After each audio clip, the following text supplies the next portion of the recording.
ಮಾಜಿ ಪ್ರಧಾನಿ ಎಚ್.ಡಿ. ದೇವೇಗೌಡ ಅವರ ಧರ್ಮಪತ್ನಿ ಚೆನ್ನಮ್ಮ ಅವರ ನಿಧನದ ಹಿನ್ನೆಲೆ ಅವರ ಪಾರ್ಥಿವ ಶರೀರದ ಸಾರ್ವಜನಿಕ ದರ್ಶನಕ್ಕೆ ಹೊಳೆನರಸೀಪುರದಲ್ಲಿ ಸಕಲ ಸಿದ್ಧತೆಗಳು ನಡೆಯುತ್ತಿವೆ.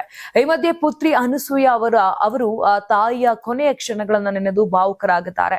ಅಮ್ಮ ದೈಹಿಕವಾಗಿ ನಮ್ಮನ್ನ ಅಗಲಿದ್ದರೂ ಅವರ ಆಶೀರ್ವಾದ ಮತ್ತು ಮಾರ್ಗದರ್ಶನ ನಮ್ಮ ಕುಟುಂಬದ ಜೊತೆ ಸದಾ ಇರುತ್ತದೆ. ಪ್ರತಿಯೊಬ್ಬ ಸುಮಂಗಲಿ ಬಯಸುವಂತಹ ಸಾರ್ಥಕ ಮರಣ ಅಮ್ಮನಿಗೆ ಲಭಿಸಿದೆ ಅಂತ ಕಣ್ಣೀರಿಟ್ಟಿದ್ದಾರೆ.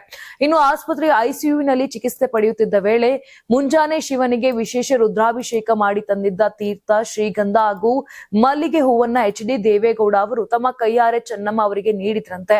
ಆ ಪವಿತ್ರ ಪ್ರಸಾದವನ್ನ ಸ್ವೀಕರಿಸಿದ ಕೆಲವೇ ಕ್ಷಣಗಳಲ್ಲಿ ಅವರು ಸಾವನ್ನಪ್ಪಿದ್ದಾರೆ. ಇಂತಹ ಪುಣ್ಯದ ಸಾವು ಎಲ್ಲರಿಗೂ ಸಿಗೋದಿಲ್ಲ ಅಂತ ಅನಸೂಯ ಭಾವುಕರಾಗಿ ಹೇಳಿದ್ದಾರೆ.